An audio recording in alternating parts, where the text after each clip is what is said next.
ಮೈಂಡಲ್ಲಿ because of Chinnari.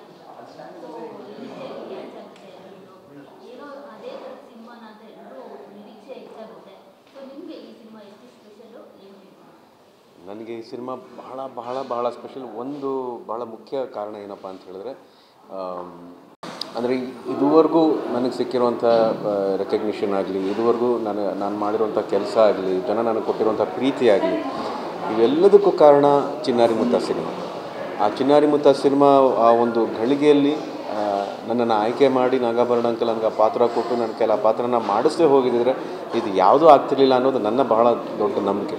So ಅಷ್ಟೆಲ್ಲ ಆದಮೇಲೆ ನಾಗಿಣಿ ಅಮ್ಮ ಒಂದು ಸಿನಿಮಾ ಮಾಡ್ತಿದ್ದೀನಿ ಅಂತ ಹೇಳಿದಾಗ ನಾನು ಟೈಟ್ಲ್ ಕೇಳಲಿಲ್ಲ, ಕತೆ ಕೇಳಲಿಲ್ಲ, ನನ್ನ ಪಾತ್ರ ಕೇಳಲಿಲ್ಲ. ನೀವು ಯಾವ ಸಿನಿಮಾ ಮಾಡಿದ್ರೆ ನಾನು ಕೆಲಸ ಮಾಡ್ತೀನಿ ಅಂತ ಒಪ್ಕೊಂಬಿಟ್ಟೆ. ಅದು ಯಾಕೆ ಅಂದರೆ ನನಗೆ ಅವ್ರ ಮೇಲಿರುವಂಥ ಒಂದು ಪ್ರೀತಿ, ಭಕ್ತಿ, ವಿಶ್ವಾಸ, ಗೌರವ, ಕೃತಜ್ಞತಾ ಭಾವ ಎಲ್ಲವೂ ಇದೆ.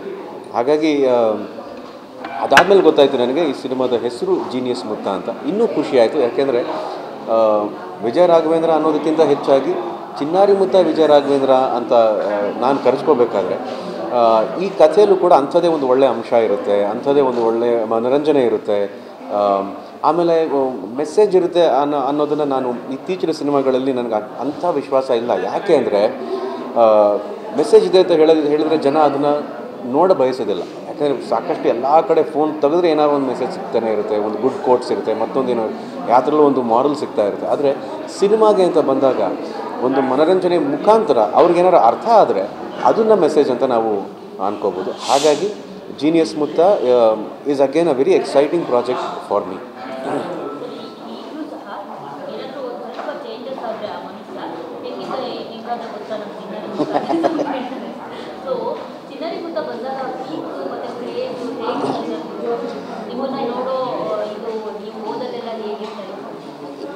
ನನಗೆ ಆವಾಗ ಅದ್ರ ಬೆಲೆ ಗೊತ್ತಿರಲಿಲ್ಲ.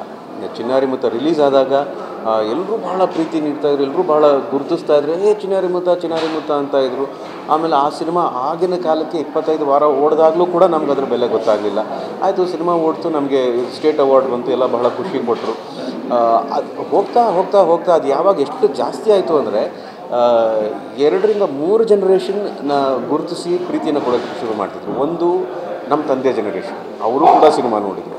ಇನ್ನೊಂದು ನನ್ನ ಜನರೇಷನ್, ಅಂದರೆ ಎಲ್ಲ ಮಕ್ಕಳು ಆವಾಗ ಸ್ಕೂಲಲ್ಲಿ ಗುಂಪುಗಟ್ಟಲೆ ಕ್ಲಾಸ್ ವೈಸ್ ಥಿಯೇಟ್ರಿಗೆ ಕರ್ಕೊಂಡು ಹೋಗಿ ಸಿನಿಮಾ ತೋರಿಸ್ತಾಯಿದ್ರು. ಇಡೀ ಸ್ಕೂಲ್ ಹೋಗ್ತಾಯಿತ್ತು. ಅದಾದ ನಂತರ ನನ್ನ ನೆಕ್ಸ್ಟ್ ಬಂದಂಥ ಜನ್ರೇಷನ್ಗೆ ನನ್ನ ಜನ್ರೇಷನ್ ಸಿನಿಮಾ ತೋರಿಸೋಕ್ಕೆ ಶುರು ಮಾಡಿದ್ರು. ಯಾಕಂದರೆ ಆ ಥರ ಸಿನಿಮಾ ಬಂದೇ ಇರಲಿಲ್ಲ. ಚಿನ್ನಾರಿ ಮುತ್ತ ಥರ ಒಂದು ಸಿನಿಮಾ ಇವತ್ತಿಗೂ ನಾವು ನೋಡಿಲ್ಲ. ಯಾಕೆಂದರೆ ಅದರಲ್ಲಿ ಸುಮಾರು 14 ಹಾಡುಗಳಿದ್ರೂ ಕೂಡ ಸಿನಿಮಾ ನೋಡ್ತಾ ಇರ್ಬೇಕಾದ್ರೆ ಅದು ಹಾಡು ಅಂತ ಅನ್ಸೋದಿಲ್ಲ. ಸಿನಿಮಾ ಕತೆ ಜೊತೆ ಹೋಗ್ತಾಯಿತ್ತು. ಭಾಳ ಒಳ್ಳೆ ಸೀನ್ಗಳಿದ್ವು. ಅದನ್ನು ಬಹಳ ಚೆನ್ನಾಗಿ ಬರೆದಿದ್ರು ಎಚ್ ಎಸ್ ವೆಂಕಟೇಶ್ ಮೂರ್ತಿ ಅಂಕಲ್, ಸಿ ಅಶ್ವಥ್ ಅಂಕಲ್ ಅವರ ಸಂಗೀತ ಇತ್ತು, ನಾಗಾಭರಣ ಅಂಕಲ್ ಅವರ ನಿರ್ದೇಶನ, ಗೌರಿಶಂಕರ್ ಅವರ ಛಾಯಾಗ್ರಹಣ, ಆಮೇಲೆ ಆರ್ಟಿಸ್ಟ್ಗಳು ಅವಿನಾಶ್ ಸರ್, ದತ್ತಣ್ಣ, ಸುಂದರ್ರಾಜ್ ಅಂಕಲ್, ಕೃಷ್ಣೇಗೌಡರು, ಭಾಳ ದೊಡ್ಡ ನಟರ ಜೊತೆ ಕೆಲಸ ಮಾಡುವಂಥ ನನಗೆ ಸಿಕ್ಕಂಥ ಅವಕಾಶ ಅದಷ್ಟೇ.